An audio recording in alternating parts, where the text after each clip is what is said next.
näytit tosi kivalta, kun sä ratsasit sillä. Mä en ois ikinä Vitsi, äiti olisi ihan onnessaan, kun se olisi täällä. Se meni kyllä kaikki oikeesti tosi hyvin. Niin meni. Miten mä vaan mietin, että miten mä uskallan pitää mun jalkoja. Mut eihän siellä tarvitsekaan, jos se on noin automaatti. Ja kato, jos Karolla riittää aikaa, niin sit se saa alkaa katsoa sua enemmän. Mä pystyn katsomaan perusasiat, mutta mä en tosiaan osaa mitään ihme köykeröitä ja kaukoröitä. Toi on Kyllä. Se on tosi erityylinen hevonen, mutta sen takia mulla onkin tässä aika erinäköisiä, kun mä en silleen tiedä teidän hevosmakua niin hyvin.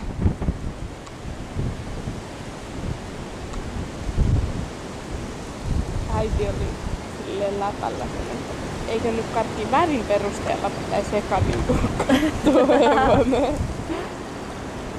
Äiti ei ikinä saanut tuon väristä, mikä toi Eka Lunavarjo. Mä en ole seuraavaan tuota.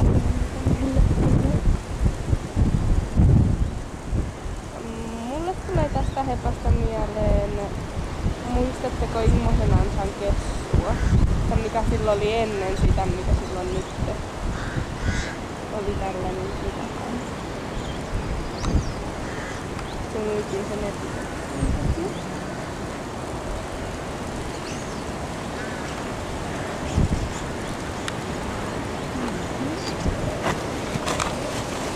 Tosi positiivista, että ne nivelillä pysyy noin hyvin muodossa.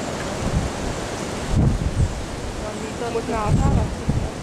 Nämä on hyvin koulutettuja hevosia, sehän se homma on. Mutta kun pysyy se värkilläkin. Niin.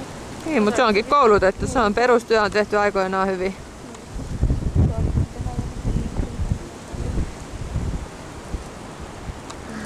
Mut se oli oikeesti aika tuskainen se Kangalleen hevonen.